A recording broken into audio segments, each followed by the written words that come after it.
विज्ञान भैरव तंत्र। भगवान शिव ने माँ पार्वती को ध्यान की विधियाँ दी।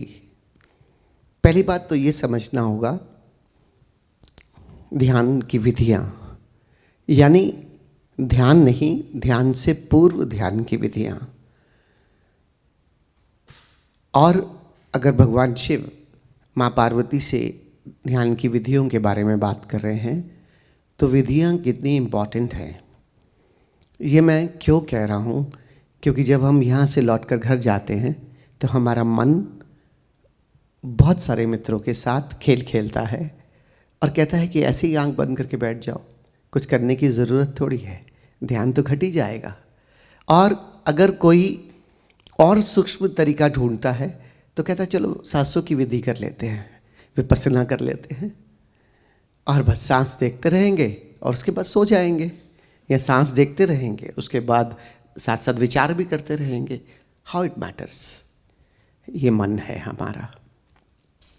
आज की तारीख में, आज के युग में ओशो ने यहाँ तक कह दिया कि मैं विपस्सना की जो बात कर रहा हूँ, विपस्सना की बुराई नहीं कर रहा या रास्ता नहीं खोज रहा, कि विपस्सना से पहले सक्रिय ध्यान ज़रूरी है। क्योंकि हमारा जो मन है वो इतना एक्टिव हो गया है, इतना एक्टिव हो गया है कि उसके पास बहुत सरल तरीके हैं हमें उलझाने के, और वो बहुत इंटेलिजेंट है, हमसे ज़्यादा इंटेलिजेंट है, क्योंकि हमारा ही हिस्सा है, हमारी ही इंटेलिजेंस से बना है। तो इसलिए इसके बारे में जानना होगा। When we are talking about Vigyan Bhairav Tantra, the techniques of Vigyan Bhairav Tantra, which Lord Shiva has given to Ma Parvati, that means techniques. Techniques means itself, it's not a meditation, it is a meditation technique. So it is so important. And why I am saying this, because when we go back from here in our houses, then this mind is very, very sharp and very intelligent. Then the mind tells us, oh, we have everything. There's no need of a technique. Just close your eyes and sit silently. And Osho is saying everything will happen by its own. So we have all the Osho quotes in favor of us. Like the mind is using those techniques, those quotes for me, for making me not go beyond mind. Because if I do the technique, I can go easily beyond mind. And this is the death of the mind. And mind doesn't want. Who wants to be dead in this world? Nobody wants to die. Knowing that everybody has to die one day, but still we don't want to die. We want to be here for the longer and longer and longer time. Maybe we are 80 years old, 75 years old. Oh, we think that the whole life is there. 100, 125. We can go like that. So this is the sharpness and intelligence of the mind, not to do anything by which the mind will dead and you go beyond it. So this is the reason that we have to understand. And we have to understand what the techniques are, what actually Lord Shiva has given to Ma Parvati. Second thing is, it seems it's a technique, this is the word. But actually, they are not techniques. They are the points of the life every day. You can use these so-called techniques to go beyond mind. So it is 112 ways in a day, maybe 10, maybe 15, maybe 20, maybe 25, because it's just for few minutes, so that you keep changing these techniques, because mind is again very intelligent and sharp. So if you keep on doing one technique, you keep on doing the breathing, watching the breathing, observing the breathing, then what will happen? After few minutes, the mind has such a capacity to go parallel. You are watching the breath and side by side, you are just in the thoughts. You are such in the mind. So this is how the sharpness and intelligence of mind is. So we have to go not only to the mind, we have to go beyond some intelligence in me, what I am carrying. But the super intelligence is me, and that is intelligence. So with this super intelligence of my consciousness, I have to go beyond the intelligence of the mind. Actually, this is the way. Like you keep shifting the things in 112, maybe 10, 20, 25, the different ways. Sometimes you are in the feeling, sometimes you sudden stop, sometimes you observe the breath, sometimes you start feeling something. Sometimes you are just be aware of the space. Sometimes you are in the space. Sometimes you have to experience the nothingness in you. This is a different techniques what you will understand. And then you keep changing these techniques in a day, and always beyond the mind, always with the nothingness. Even when you are planning something, you are using mind, but you are aware. You are using mind, you are aware, you are sitting and you are using mind. And then that is also not called unconsciousness. Consciously using the mind is also going beyond mind. But the problem is, like, we are dominated by this mind, and unconsciously we are trapped in the mind. So we don't have to unconscious. The moment of unconscious will take you into the panic. The moment of unconscious will take you into the pain. The moment of unconscious will take you into the complaint. The moment of unconsciousness will take you in the guilt. The moment of unconsciousness, you will be just not living. Think of that you are living, but you are not living. So actually these all techniques has to be there without a technique, so that you can be conscious whole day. Keep changing, keep understanding, keep shifting. You got little moment of unconsciousness, just change the way and just be aware again. So with the help of this 112 techniques out of, you choose or you remember whatever you can be easily understand, and then keep changing and keep learning. Even the dancing, even the breaths, even the pranayam, even the difference of the breaths, because in 112 there are few techniques of the breaths, there are few techniques of the feeling, there are few techniques of the space, there are few techniques of the nothingness. So whatever you feel like, you remember it and keep changing, so that your mind will also get confused what to do, how to make this person unconscious and not able to do unconscious. So consciousness, to be consciousness is the most important thing what Osho is giving to us. To be consciousness and aware, and with the intelligence we have to do it. Normally what happens, we don't understand the life and we start meditating, thinking of we don't have to use the intelligence. So that is actually the most beautiful thing, that we don't be aware and we have to be aware. This is the learning. और हमें सीखना क्या है, ये मन हमारा इतना ज़्यादा ज्ञानपूर्वक, ज्ञानवर्धक, इंटेलिजेंट है कि ये हमें उलझाए रखता है. और ये जो 112 ध्यान विधियाँ हैं, हमें इनमें से सहजता से कुछ एक विधियों को समझकर उसे दिन में बदलते रहना पड़ेगा.